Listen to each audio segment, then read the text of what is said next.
À l'école de la vie. Vous êtes à l'école de la vie.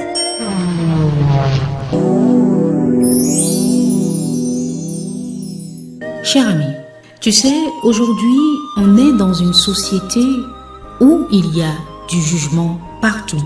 On cherche tous à se conformer à une espèce d'image.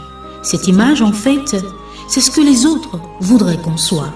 Et on est tous plus ou moins sensibles au regard des autres. D'une manière générale, on se juge beaucoup mutuellement. Et comme trop souvent, le jugement des autres nous affecte émotionnellement. Eh bien, on a cette tendance à vouloir plaire un petit peu à tout le monde. Oui, cher ami, on accorde tellement d'importance à des critiques superficielles. L'on est jugé pour notre apparence physique, pour notre style vestimentaire, bref, l'on est jugé en permanence. Et forcément, nous sommes conditionnés pour vouloir éviter qu'on nous juge. Et du coup, inconsciemment, nous cherchons à tout prix à plaire à tout le monde. Écoute cette petite histoire que j'aimerais partager avec toi.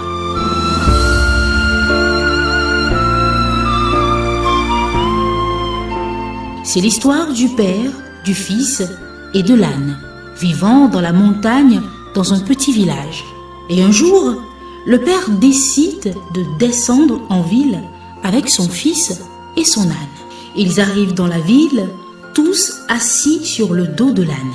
Et là, il y a des gens qui commencent à dire « Regardez ces gens, regardez ce père et ce fils, ils sont tous deux sur cette pauvre bête. C'est scandaleux, ils n'ont pas à lui faire subir cela. » Le père se retourne et entend les critiques. Et il se dit « Mais c'est vrai, ils ont peut-être raison. Je devrais peut-être descendre de l'âne et laisser mon fils sur l'âne. » C'est ce qu'il fait. Ils continuent donc leur chemin et là, ils rencontrent un autre groupe de personnes qui commencent à les regarder de manière méprisante et qui disent « Regardez ce père irresponsable qui laisse son fils tout seul sur le dos de l'âne. Le fils est tout jeune et à tout moment, il pourrait tomber. C'est vraiment irresponsable comme comportement. » Et le père se dit « Mais qu'est-ce qu'ils veulent les gens finalement ?» Et là, il eut une autre idée. « Tiens, finalement, il y a un truc que je n'ai pas encore essayé.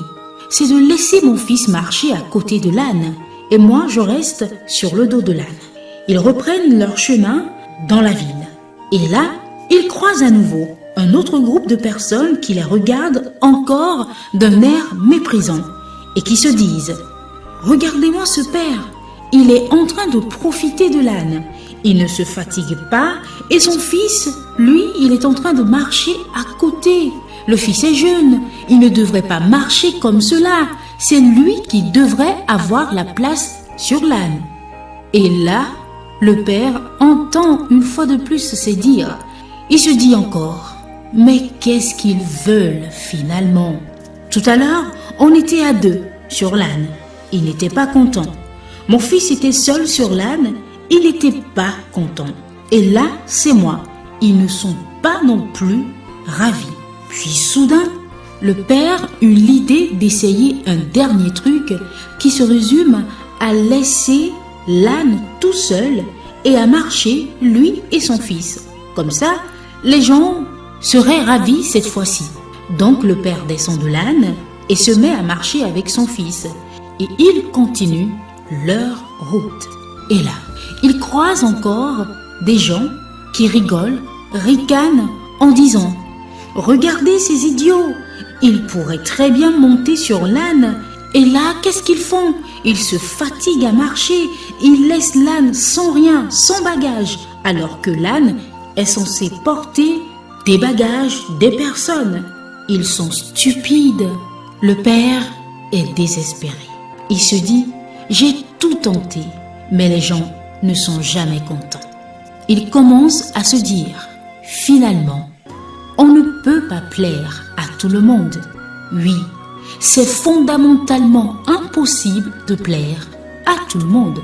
Même si tu es la meilleure personne au monde, tu auras toujours des gens qui seront là pour ne pas t'aimer.